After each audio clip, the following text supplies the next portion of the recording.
तो आज मैं आप सबको ये बताऊंगी कि नूह के जीवन में ऐसी कौन सी खास बातें थी जिसके द्वारा परमेश्वर ने सारी दुनिया में से सिर्फ नूह को चुना और उसको बचाया। तो उसका पहला रीज़न ये है कि नूह विश्वास के साथ चलता था परमेश्वर के ऊपर। जब परमेश्वर ने उसे जहाज़ बनाने के लिए बोला था, तब वहाँ पे इतनी बारिश नहीं होती थी कि पानी की वजह से सारे लोग मर जाएं।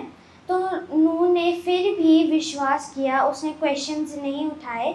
नूह ने परमेश्वर पर विश्वास किया और वो जहाज़ बनाना शुरू किया।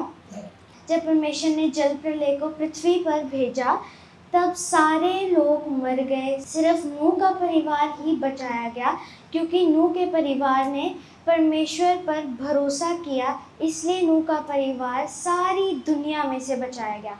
और अगर हम भी नूह की तरह ही विश्वास करेंगे परमेश्वर के ऊपर, तो परमेश्वर हमें उसके कामों के लिए चुनेगा और नूह की तरह ही हमें बचाएगा। तो नूह के चुने जाने का और ऊंचे किए जाने का और बचाए जाने का दूसरा रीज़न ये है, पहला कुरिन्थियों उसकी 15 की 58 में, इसलिए हे मेरे प्रिय भाइयों, दृढ़ और अटल रहो और प्रभु के काम में सर्वदा बढ़ते जाओ, क्योंकि ये जानते हो कि तुम्हारा परिश्रम प्रभु में व्यर्थ नहीं है।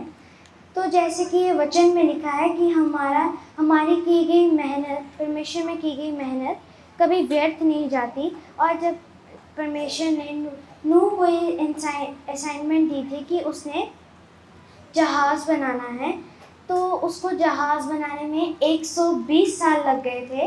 और उन 120 सालों में लोगों ने उसे बहुत ताने भी दिए होंगे, लेकिन नूह ने कभी क्विट नहीं किया। हमें भी परमेश्वर के वचनों पर चलना है, परमेश्वर पर भरोसा रखना है नूह की तरह।